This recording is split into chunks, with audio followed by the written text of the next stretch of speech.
બોટાદમાં જે ખેડૂત આંદોલન કરવામાં આવ્યું છે હવે તેને રાજકીય રંગ મળી ચૂક્યો છે. એક બીજી પાર્ટીઓ છે એકબીજા પર આક્ષેપ કરી રહ્યા છે, પરંતુ ત્યાંના જે દ્રશ્યો સામે આવ્યા હતા ત્યારે પોલીસ કામગીરી પર અનેક સવાલો ઉઠ્યા છે, પક્ષો પર અનેક સવાલો ઉઠ્યા છે અને આ સમગ્ર જે ઘટના બની છે તેના વિશે જ આપણે આજે કોંગ્રેસ નેતા ઇન્દ્રનીલ રાજ્યગુરુ સાથે વાત કરવી છે. ઇન્દ્રનીલભાઈ, BS9 TV ન્યૂઝમાં તમારું ખૂબ સ્વાગત છે. Thank you. સૌથી પહેલો સવાલ ઇન્દ્રનીલભાઈ મારો એ છે કે જે પ્રમાણે બોટાદના હળદરમાં જે ઘટના બની છે તેને કઈ રીતના તમે જુઓ છો? હું ગઈકાલે જ હળદર સવારથી હતો. એકચ્યુઅલી ત્યાં જે કરદાનો પ્રશ્ન હતો એ તો અમારા કોંગ્રેસના પ્રમુખ સહિત બધા જઈ અને ડીડીઓને, કલેક્ટરને અને યાર્ડના ચેરમેનને મળી અને એ પ્રશ્ન તો હલ કરી જ ચૂક્યા હતા. પરંતુ બીજે દિવસે આ જે નાટક કંપની છે આમ આદમી પાર્ટી વાળી, એ લોકોએ પંચાયત બોલાવી એ હળદર ગામમાં. ત્યાં લોકોને ભેગા કર્યા અને ઉશ્કેરીજનક ભાષણો કર્યા અને ભાષણ બાદ ત્યાં પોલીસ સાથે ઘર્ષણ થયું. વાસ્તવિકતા એ હતી કે ગામના લોકોએ કોઈ ઘર્ષણમાં નહોતા પડ્યા.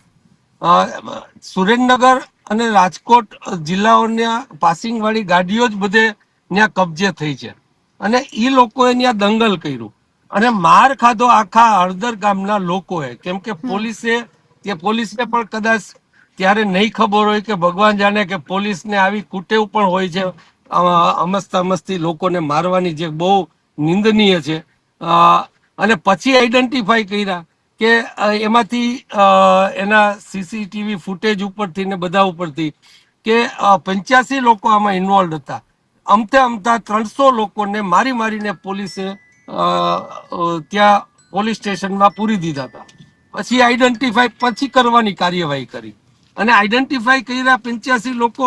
એમાં 7 જ જણ હળદરના, એમાં 4 તો ભજનીક હતા જે સ્ટેજ ઉપર બેઠા હતા ખાલી, એને પણ ખોટા લઈ લીધા. એની પણ અમે રજૂઆત કાલે કરી છે કે એના નામ ન આવવા જોઈએ. એટલે આખો મામલો એ છે. હું આમ આદમી પાર્ટીમાં 4 મહિના કેજરીવાલ સાથે ફર્યો છું. 2022માં એને ઓળખી ગયો કે આ નાટક કંપની છે, એટલે સ્વાભાવિક એક કોંગ્રેસી જીવને નાટક કંપનીનો જ વાંધો હોય જેમ ભાજપની હારે છે એમ. એટલે હું નીકળી ગયો હતો. એટલે બહુ નજીકથી આ ઈસુદાનભાઈ, ગોપાલભાઈ ને આખી નાટક કંપની સહિતની ઓળખું જ છું. અને મેં કાલે જોયું કે એ આ સ્ટાઇલથી નાટક કરવાની ટેવ વાળા છે.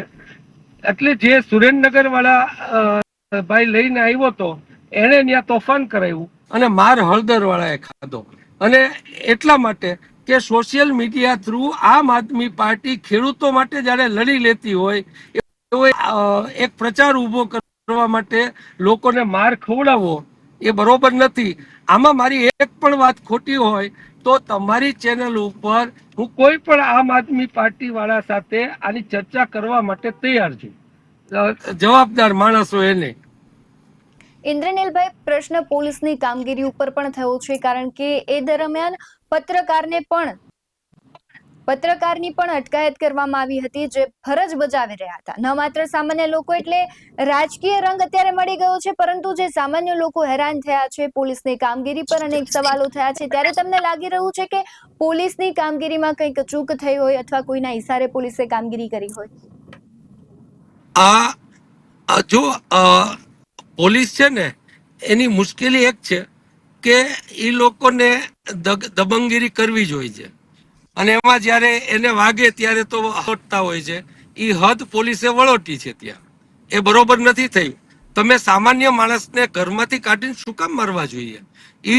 જેને બિચારાને કઈ લાગતું વળગતું નહોતું એને પોલીસે શું કામ મારવા જોઈએ? એવા લોકોને ઘરમાંથી પકડી અને ત્યાં લઈ ગયા પોલીસ સ્ટેશન અને ત્યાં પણ માર્યો. તમે આઈડેન્ટિફાઈ કરીને કોકને મારો બરોબર છે કે એ હતો એમાં, પણ તમે એમને ખાલી મારો એ વ્યાજબી વાત નથી. જે પ્રમાણે હાલ જે ઘટના બની છે પછી શું કોંગ્રેસ એવી નિષ્પક્ષ તપાસની માંગ કરશે કે જે સમગ્ર ઘટનામાં જે જવાબદારો છે તેના પર જ દંડનીય કાર્યવાહી થાય, બાકી બધા જેમને નિર્દોષ છે તેમને મારવામાં આવ્યા છે તેનું શું? જે એ લોકોને કાલે અમે રજૂઆત કરી અને જે નિર્દોષ લોકો છે જેને આઈડેન્ટિફાઈ નથી કરી શક્યા અને છોડી દીધા, 250 થી 300 લોકોને મારા ખ્યાલમાં ધરપકડ કરવામાં આવી હતી, એમાંથી 85 લોકો ઉપર એ લોકોએ એફઆઈઆર દર્જ કરી છે.